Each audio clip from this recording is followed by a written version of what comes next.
লুচি। চলুন বিটের লুচি বানাতে কি কি লাগে দেখিয়ে দেই।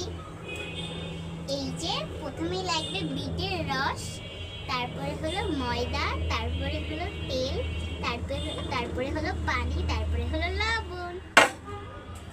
চলুন এখন মন্ডটা বানানো যাক। প্রথমে দিয়ে দিব ময়দা, তারপরে দিয়ে দিব পরিমাণ মতো লবণ। আপনারা দিবেন আপনাদের পরিমাণ মতো, আমি দিব আমার পরিমাণ মতো।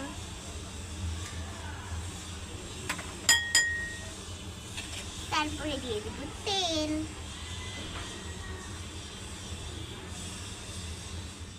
এবার দিয়ে দিব পানি। না না না না, পানি দেওয়া যাবে না, আমরা তো আজকে বিটের লুচি বানাবো, তার জন্য পানি দেওয়া যাবে না। পানিটা আমি সাইডে দেবো।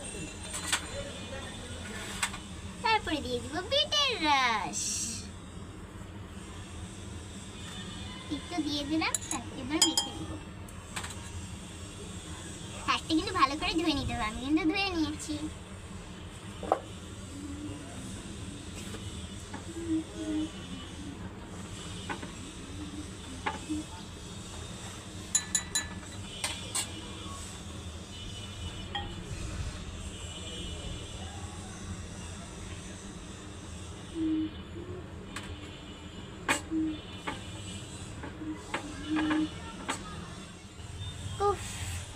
মাখানো শেষ, এবার এটার গায়ে তেল মেখে নেব।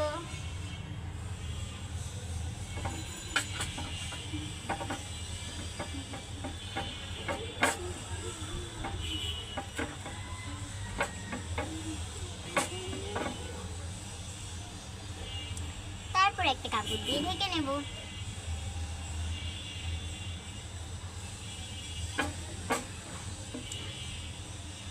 ঢেকে 1 ঘন্টা বা আধা ঘন্টার জন্য রেস্টে রেখে দিব। এবার আমরা মন্ডল থেকে কাপড় সরিয়ে নিব।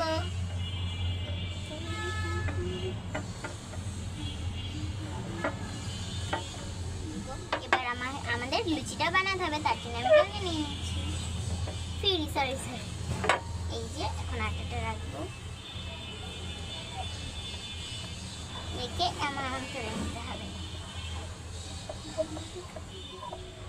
আপনারা চাইলে কিন্তু এটাই কালি জিরাও দিতে পারেন, কিন্তু আমি দিই না, আমার কালি জিরা ভালো লাগে না। ঠিক আছে, এই যে আমার গোল গোল করা শেষ। এবারে গোল গোলে হালকা করে একটু তেল মাখিয়ে নিব। হাতে তেল নিয়ে নিয়েছি, তারপরে নিয়ে নেব বেলার জন্য। দেখুন এটা কত পিঙ্ক হয়েছে, একদম গাঢ় পিঙ্ক। চলুন এখন বেলা যাক।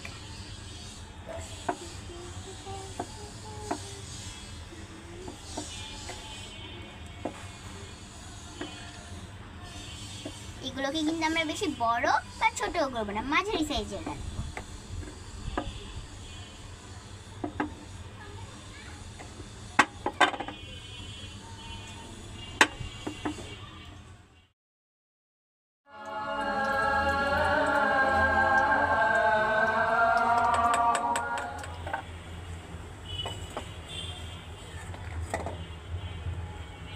তারপরে আমরা 3য় নম্বর লুচিটাও ভেজে নিব।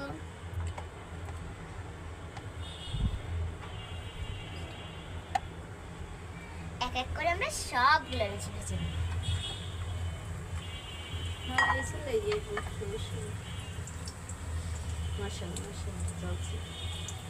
একটা 2টা কাঠি দাও, আমি কাঠি দিতেছি তো মাঝে মাঝে। দাও 2টা কাঠি দাও। এই যে কাঠি খাওয়া যাক।